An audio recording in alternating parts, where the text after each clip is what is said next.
Hello, welcome to my video, and today I'm covering the endgame between Magnus Carlsen and Sasa Martinovic from World Cup in round 2. This was the second game of their mini match. In the first game, Magnus won. That means that Martinovic needed a win in this game if he wanted to get to tiebreaks. But this position doesn't look very promising for black in terms of winning the position.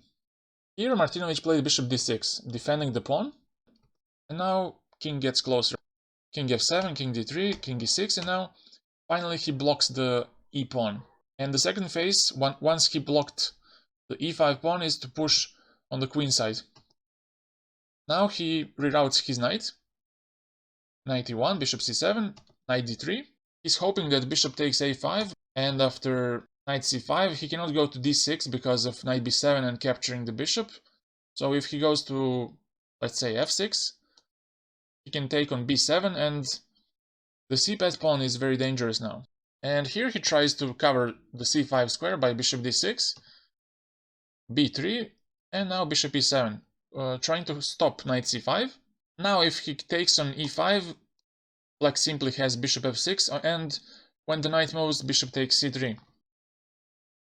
So he tries b4 first. First he wants to push his queenside pawns as far as possible. He shuffles with bishop d6, now c4, bishop f8. Again, you cannot capture on e5 because bishop b4 is the next move. So he plays c5 to cover the b4, and now bishop h6. The point of bishop h6 is that after knight e5, black has bishop d2.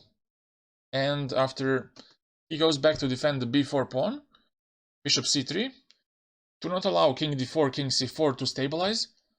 And after this, king d7, knight d5, bishop d2, king d4. This would still be a draw, because any push on the queen side means that pawns get liquidated, and it's not easy to push b5 because the a5 pawn is under attack. Here black can simply place king c6, and after king c4 to just get his bishop to e1 and just hold this diagonal. This should be a fairly easy draw. Bishop h6, and now b5. Magnus gets tricky now. Here black had a chance to make a draw by playing king d7, which is counterintuitive because it gives a pawn with check. If knight e5, then king c8, b6, and now bishop d2. Now the a5 pawn is vulnerable, and white has to defend it by knight c4, bishop e1, and now king d5. But now king b8. White's knight is tied to defending the a5 pawn. His only chance is to try to play c6 here, but after captures, bishop g3, and after b7, because after knight d6, he can even capture on d6, and this is a draw, because after this, king d5, you can go back to b8, and after king c6, you have king c8. And now, if b7, this is check. This is stalemate. If he tries something like b7 instead, then bishop c7.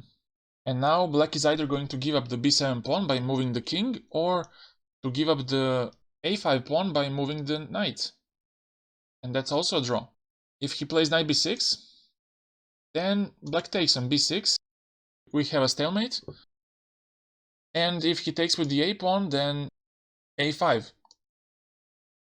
And this is also a draw,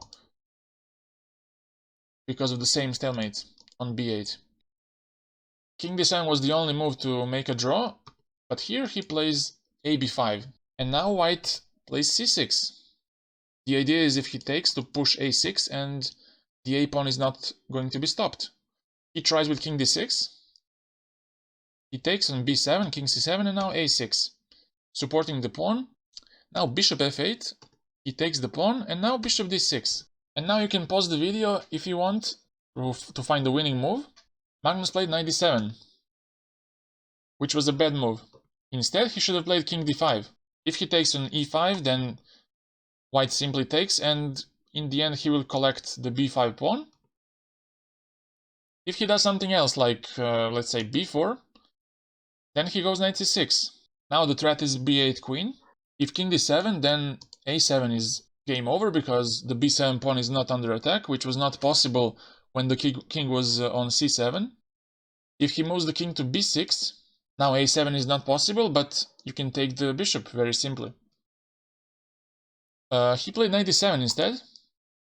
And now black is again in an equal position, because now if white queens, he takes and goes king b6. And next is going to be king a7 with a draw, because the knight, if the knight moves, then black's king can take on a6.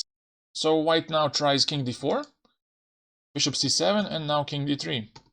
Bishop d6, and now he shuffles a bit.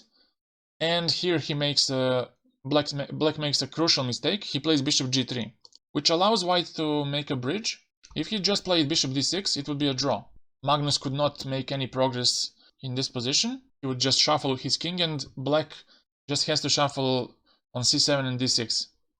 Instead, he went for bishop g3. Knight e5 is allowed. King c7, and now king e4. Here, if the bishop moves to h2, now king d5 is very strong, and knight c6 is next. So he tries to push his b pawn, but now knight d7 first, king c6, now king d3, and he gets towards b4 pawn. Bishop c7. Let's repeat this again. If the king moves from c6, white pushes a7. Let's say he takes the knight, a7 is game over. So he only has moves with the bishop. Bishop c7, king c4, and now bishop d6, king b3, and now he has to play only with his bishop, but only along this diagonal. So that forces him to leave the pawn on b4. He takes it, and now he gets from the other side. After which, knight e5, king c7, king e6. Now the king cannot move, so the bishop has to move. Bishop c5, and after knight c6, it's all over, because the b pawn is going to promote very soon, and in this position, Martinovic resigned. If you have any questions, please leave the comment below. Thank you so much for watching this. Have a nice day. Goodbye.